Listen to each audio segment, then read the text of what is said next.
Hi, my name's Wes. This is a 1987 Dodge B250, also the last year of the carburetor. You ever been sitting around on the sofa bored stiff, and then your wife comes by and says, honey, you can build whatever you want on this next build.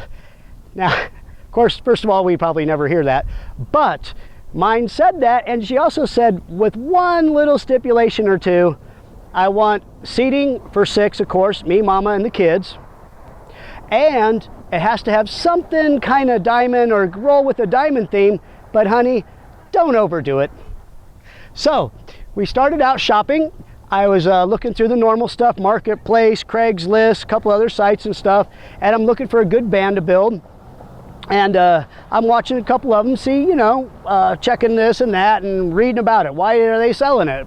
Things like that. And I came across this van. The gentleman was lowering the price, and like 2 days later, it lowered the price. 2 days later, lowered the price. And I'm like, man, what is up with this van?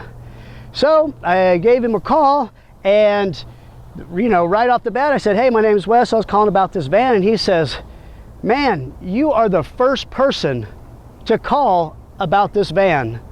He said, nobody called me on it. I didn't even get spam, nothing. He says, if you offer anything, I'll take it. And I said, well, I mean, what's wrong with it? Is it a clean title? He says, yeah, clean title. It starts and runs and drives great. He said, the problem is it quit charging. And when it quit charging, I took it to the shop, and the shop diagnosed it. You know, it took 2 or 3 days, and they said, it's the voltage regulator that's in the computer. And he said, we can't find one. They haven't sold them in 10, 20 years. His mechanic said, you're better off just selling the van. So he listed it for sale. He said, I'm tired of just getting up every day. I pull out the battery, put it on the charger overnight. Get up in the morning, put the battery in, drive it to work, drive it everywhere, come home, pull it out, put it on charge. He goes, I'm done with it. I said, I'll take it. That, folks, Double Diamond was born.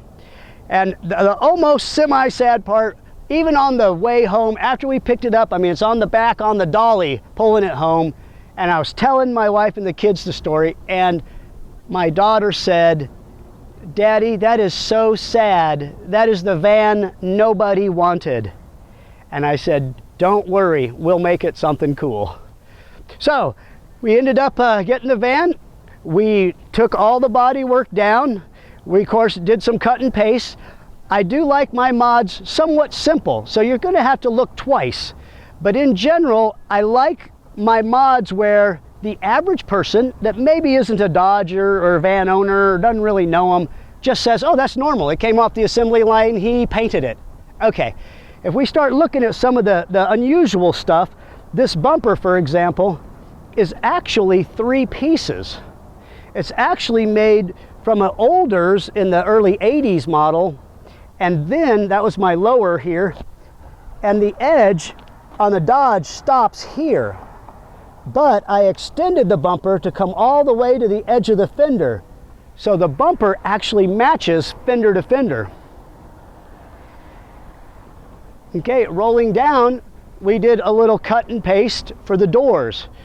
So we got our double doors on it. So this is actually an 8-door. The back came as the conversion, so it had the big window, I'll call it like the house window or the RV style window here. So we fixed all that, welded it in. We started our diamond theme, so to speak. We got our diamond bubble window. We got metal flake. Now folks, painting metal flake, especially if you're doing it at home, you're going to run into a couple of problems when you started getting into grays and silvers. I don't want to make this a paint video, blah, blah, blah, blah, blah, but the silver has 4 times the amount of flake that's in these other colors, because my first 3 coats of putting on the metal flake, you couldn't even see it in the grays. I guess because gray and silver are almost the same color, it would hide almost instantly. So that got 4 more coats just in the silver, so it would kind of match and look good. Down here we got our little double diamond here on our cap. We come around, we have our first mural or Wes mural or airbrush work ever.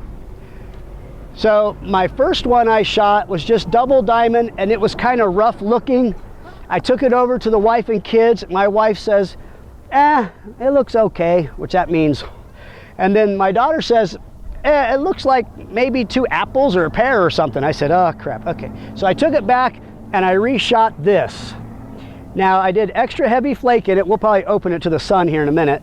But I took a little extra time, made the lines a little tighter, and shot it. And that's my first airbrush ever. Double diamond.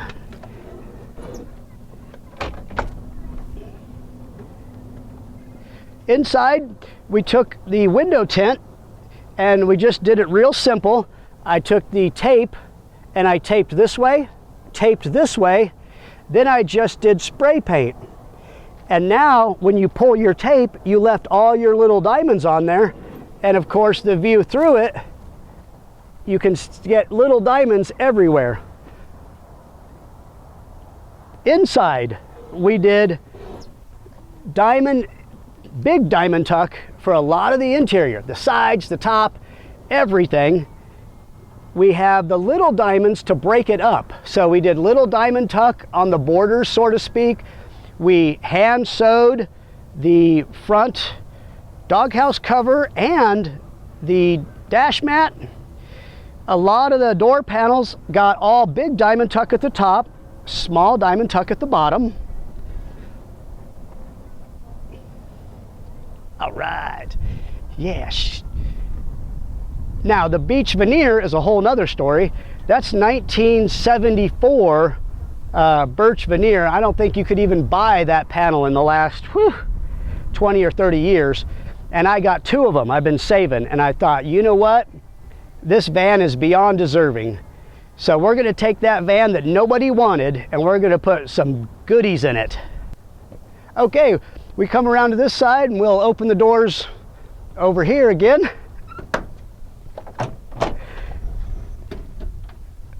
Inside here, when we had the van, we took everything out of it.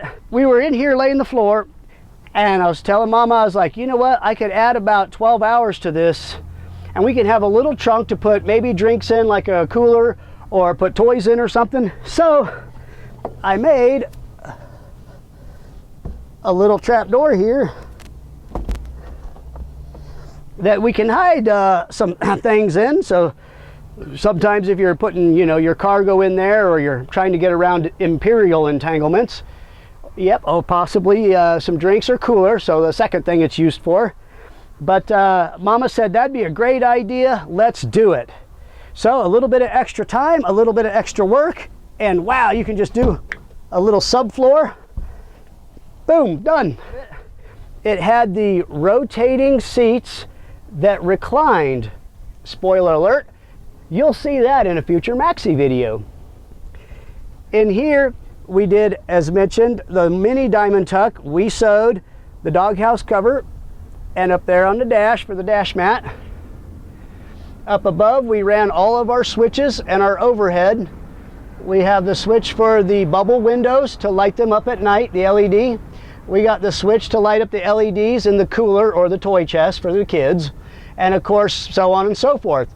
Radio, CB radio, of course, has upper and lower sideband too. Across the ceiling, you can see we have our mirrors, 3 diamonds. Oh, and of course a disco ball for this one. And we have all of our diamonds up there. The seats were all just a reupholster. And down here we have our air system. Over here I have my 2 pumps. I decided to do 2 pumps in case one ever failed. You'll have a backup to get you home. And 2 pumps fill the tank faster. The tank comes across here, relays for that, the fuse, and of course this goes down to a battery. There are 2 batteries in this vehicle, so the alternator has to charge both of them, and they're ran in parallel. So you have plenty of juice to run the AC, power windows, all your goodies, and your air system. Across here you got your pressure switch, turns on at 160, shuts off at 180. I do have a bypass switch, so if you want that extra juice, like 200 PSI, you could probably almost leave the ground in this thing if you really wanted. Over here also is a tank gauge and a compressor fill in case you want to fill off any standard compressor. You can just hook to it at a home or a shop if you needed.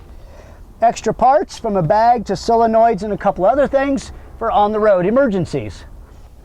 Let's go around and we'll hit a couple switches here and show you guys some of the work. So we're getting around to Tech Talk on an airbag system, and we'll show you some of what it takes to make this happen. We have, of course, the switches, so you can do your up-down individual wheels, master up-down, and of course on-off for the box. That way the kids or whoever messes with it. It was kind of supposed to be a diamond shape.